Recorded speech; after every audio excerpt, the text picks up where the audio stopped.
দেখে মনে হতে পারে কাফনে মোড়ানো মৃত লাশ, কিন্তু না, ভিন্ন এক জাতের আলুর বসবাস।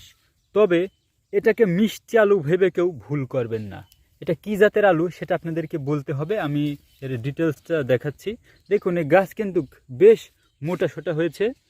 এই যে এই গাছটা এইভাবে এইভাবে গেছে আম গাছে, আমার ছোট্ট চারা আম গাছে, কলমের গাছে এইভাবে সাপের মতন প্যাঁচ দিয়ে দিয়ে এইভাবে উঠে এই দেখেন কত বড় ঝাঁকড়া নেছে।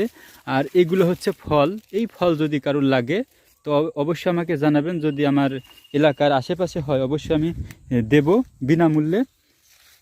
এই দেখেন প্রচুর পরিমাণে ফল ধরছিল, অনেক ফল ধরছিল, সিমের মতন ফল। মূলত এই ফল বা এই বীজ রোপণ করলেই আলুটা হয়। চৈত্র বৈশাখ মাসে যখন বৃষ্টি শুরু হয় তখন যদি আমরা এই বীজটা লাগাই তো এই বীজ থেকে আলু হয়। আলু থেকেও আলু হয় না, এটা এটা হচ্ছে বীজ থেকে আলু হয়। অনেক ধরছিল, তো এখন এটা এই ফলগুলো সংগ্রহ করব।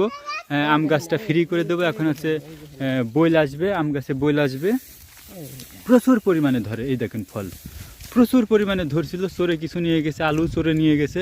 এর আগে একটা ভিডিও করছিলাম ওই যে কামরাঙ্গা নিয়ে, সেই কামরাঙ্গা আমার বাড়ি থেকে লুট হয়ে গেছিলো। তো দেখেন